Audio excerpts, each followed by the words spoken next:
Inside Georgia State Prison, gangs and power struggles. The moment everything started to show. For years, what happened inside Georgia's prisons rarely made national headlines. Incidents occurred. Reports were filed. Investigations opened and closed. But for the most part, those events stayed contained, behind concrete walls, barbed wire, and layers of institutional silence. Then something changed. By the early 2020s, a pattern began to emerge. Not from a single prison, not from a single case, but across multiple facilities within the Georgia Department of Corrections. Reports of violence were no longer isolated. They were recurring. Inmates were being found with serious injuries, some in dormitories, some inside locked cells. In certain cases, deaths were reported under circumstances that required further investigation, sometimes labeled as suspicious, sometimes linked to confirmed assaults. Journalists, particularly from regional outlets like the Atlanta Journal-Constitution, began tracking these incidents more closely. And what they found wasn't just a rise in violence. It was a system showing signs of strain. In 2023, dozens of inmate deaths were recorded across Georgia's prison system. Not all were homicides, but a significant number raised concerns about safety, supervision, and response times. At the same time, families began speaking publicly. Advocates began asking questions. And federal authorities began paying closer attention. Because under U.S. law, incarceration does not remove a person's constitutional protections. The state still has a responsibility to maintain order, a responsibility to protect, and a responsibility to ensure that punishment does not turn into unchecked harm. So when patterns like this begin to appear, they don't stay ignored for long. Before we dive into today's powerful story, don't forget to hit that like button and subscribe for more gripping tales. Your support helps us keep sharing these stories, and we wouldn't want you to miss any of the action. Now, let's get started. Inside Georgia State Prison, a system with history. To understand what's happening now, you have to understand where it's happening. Georgia State Prison, located in Reidsville, is one of the most established correctional facilities in the state. Opened in 1938, it has operated for decades as a central part of Georgia's prison system, housing individuals convicted of serious offenses and, at times, functioning as a high-security institution. Over the years, the facility has seen changes in leadership, policy, and inmate population. But like many long-standing prisons, its infrastructure reflects its age. And Georgia State Prison is not operating in isolation. It is part of a much larger network, the Georgia Department of Corrections, which oversees one of the largest prison populations in the United States.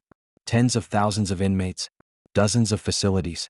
A system that requires constant coordination, staffing, and oversight to function effectively. And in recent years, that system has faced increasing pressure. Budget constraints, staff turnover, rising inmate populations in certain facilities. Each of these factors can affect how a prison operates on a daily basis. Because prisons are not static environments. They are constantly shifting.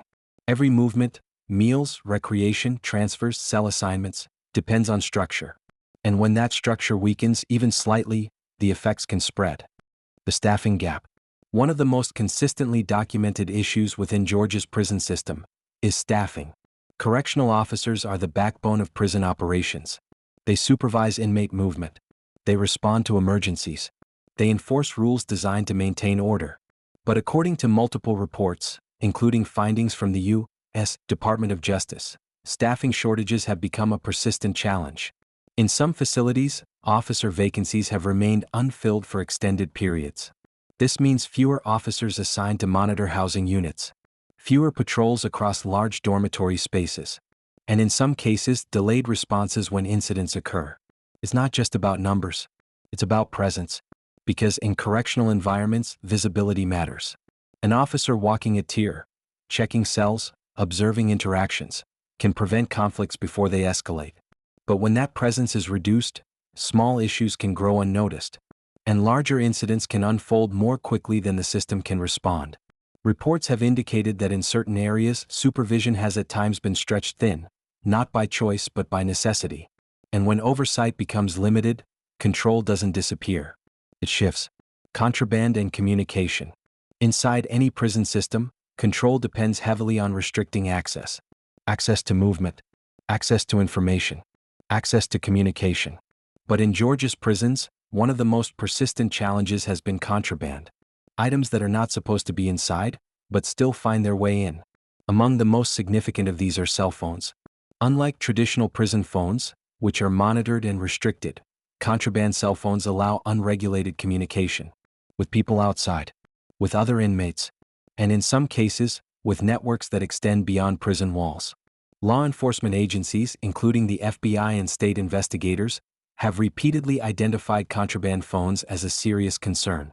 Not because every device is used for criminal activity, but because the potential exists. And in documented cases, that potential has been realized.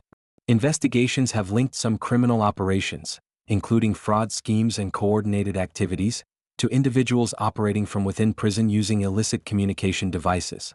Officials have attempted multiple strategies to address this issue, including signal detection, increased searches, and policy changes. But the problem has proven difficult to eliminate completely, because contraband doesn't just enter through one channel, and once it circulates, it becomes part of an internal economy. An economy where access equals influence, gang presence, and structure. Gangs are not new to correctional systems. Across the United States, various organized groups have existed inside prisons for decades. In Georgia, law enforcement agencies, including the Georgia Bureau of Investigation, have identified multiple gang affiliations among inmates. These groups can vary in size, structure, and level of organization. Some have connections outside prison. Others operate primarily within the facility. And not every inmate is affiliated. But in environments where resources are limited and supervision is stretched, organized groups can become more visible. According to investigative reporting and official findings, gangs can influence different aspects of prison life. This may include informal systems of protection, access to goods, or control over certain areas within a housing unit. However, it's important to be clear, not all activity is fully documented, and not all claims can be independently verified. Some accounts come from investigations, others from interviews or reports that describe patterns rather than specific, confirmed incidents. But across multiple sources, the presence of organized inmate groups has been acknowledged, and their influence has been a factor in ongoing federal scrutiny. When control becomes uncertain, a prison system does not lose control all at once. It happens gradually. A missed patrol here, a delayed response there, an area left unsupervised for just a little too long. Individually, these moments may seem minor, but over time they can add up. And when they do, they can create space. Space where unofficial systems begin to form. Not written down, not formally recognized, but understood by those inside. Reports and investigations into Georgia's prisons have suggested that in certain conditions, inmates may exert influence over daily routines, sometimes shaping how resources are distributed or how conflicts are handled. These dynamics are difficult to measure. They don't appear in official schedules. They're not always captured in incident reports, but their effects can still be observed in patterns of behavior, in repeated incidents, and in the growing attention from outside agencies trying to understand what's really happening inside. Because when a system designed for control begins to show gaps, the question is no longer just about safety. It becomes about authority. The federal response. Eventually, the pattern reached a point where federal action became unavoidable. The U.S. Department of Justice launched a civil rights investigation into Georgia's prison system under the Civil Rights of Institutionalized Persons Act. The goal was not to examine a single incident, but to determine whether systemic issues were placing inmates at risk of harm. Investigators reviewed data across multiple facilities. They analyzed incident reports, staffing levels, and patterns of violence. And in 2024, the Department of Justice released findings that raised serious concerns. According to the report, conditions in Georgia's prisons may violate constitutional standards, specifically in relation to inmate safety. The findings pointed to multiple contributing factors: staffing shortages, widespread violence, and challenges in maintaining consistent control. The report did not claim that every facility was the same, nor did it suggest that every incident followed a single pattern. But it did confirm something critical: the issues were not isolated. They were systemic. By now the outline is clear. A system under pressure, staffing stretched thin, contraband circulating, organized groups present, and a federal investigation confirming that serious concerns exist. But this is only the surface. Because understanding what's happening inside Georgia State Prison means looking beyond reports and statistics. It means examining how power actually operates, day to day, cell to cell, dorm to dorm. Because inside these walls, authority isn't always defined by policy alone. Sometimes, it's defined by who can enforce it. How power operates behind the walls. Not just groups but structures. When people hear the word gang in a prison context, they often imagine something chaotic, unpredictable, disorganized. But in reality, many of the groups identified inside correctional systems across the United States, including Georgia, are structured.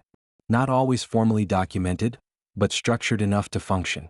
Law enforcement agencies, including the Georgia Bureau of Investigation, have reported that certain gangs operating within Georgia prisons maintain identifiable hierarchies.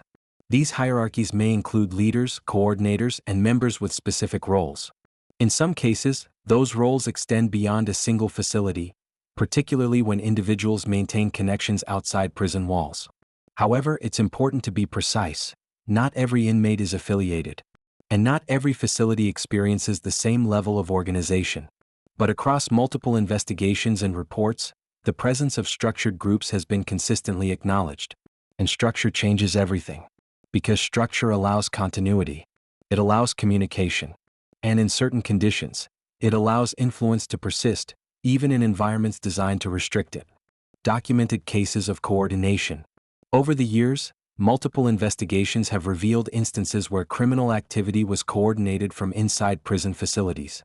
Some of the most documented cases involve contraband cell phones.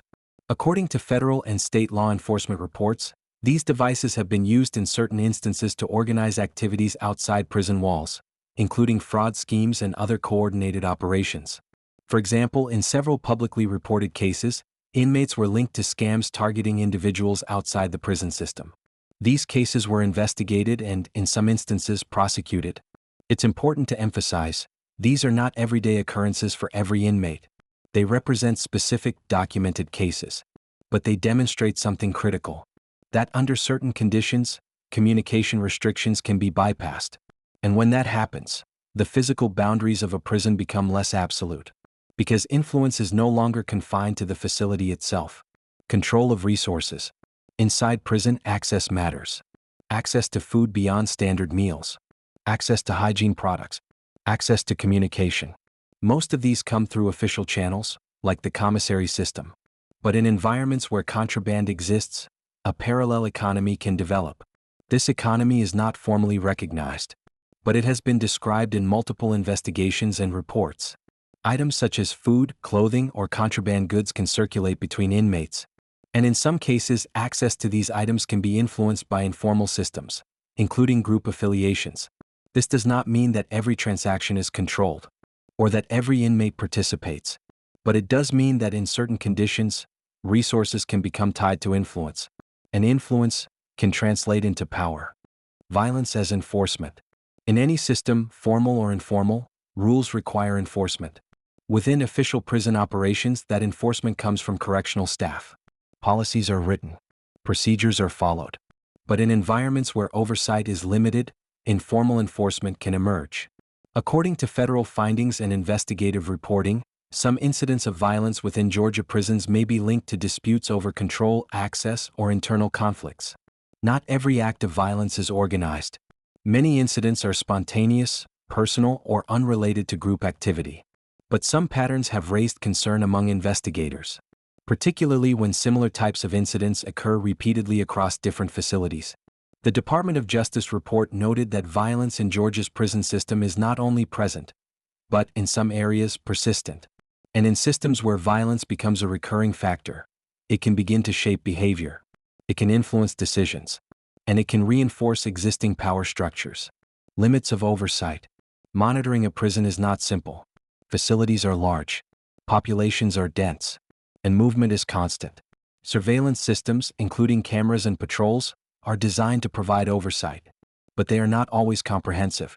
There are blind spots. There are delays. And in understaffed environments, there may not always be enough personnel to respond immediately to every situation. According to investigative findings, some incidents in Georgia prisons occurred in areas where supervision was limited at the time. Others were discovered after the fact. This does not mean that oversight is absent, but it does highlight its limitations. Because even with systems in place, coverage is never perfect. And when gaps exist, they can be used Different facilities, different conditions. It's important to understand that not all Georgia prisons operate the same way. Conditions can vary significantly from one facility to another. Security levels differ. Staffing levels differ. And the layout of each prison, whether it uses dormitory-style housing or individual cells, can influence how interactions occur. Some facilities maintain tighter control with more structured movement. Others, particularly those with larger dormitory settings, may require broader supervision strategies. The Department of Justice findings did not describe a single uniform condition across all prisons. Instead, they pointed to systemic issues that manifest differently depending on the environment, which means that while patterns exist, their intensity and visibility can vary. The role of fear and uncertainty. Beyond structure and statistics, there is another factor that is harder to measure: perception. In environments where violence is reported and where control is questioned, perception can shape behavior as much as reality. Some inmates may choose to align with groups for protection. Others may avoid interaction altogether. And many simply try to navigate the system as quietly as possible. Reports and interviews conducted by journalists have described environments where uncertainty plays a role in daily life, where the question is not just what is happening, but what might happen. And in systems under scrutiny, that uncertainty becomes part of the story. Up to this point, everything we've examined exists inside the walls. Internal structures, internal conflicts, internal systems of influence. But prisons do not exist in isolation. They are connected to communities, to law enforcement, and, in some cases, to networks that extend beyond the facility itself. Because when communication crosses those walls, so can impact. And that's where the story expands. If you made it this far, you've seen the full picture, not just headlines but the reality behind the walls. This isn't just about one prison. It's about a system under pressure, and the question of who truly holds control when that pressure builds. If you found this documentary informative, make sure to like, subscribe, and turn on notifications, because we break down real, verified stories from inside the world most people never see. And if there's a case or prison you think we should cover next, drop it in the comments. Until next time, stay informed.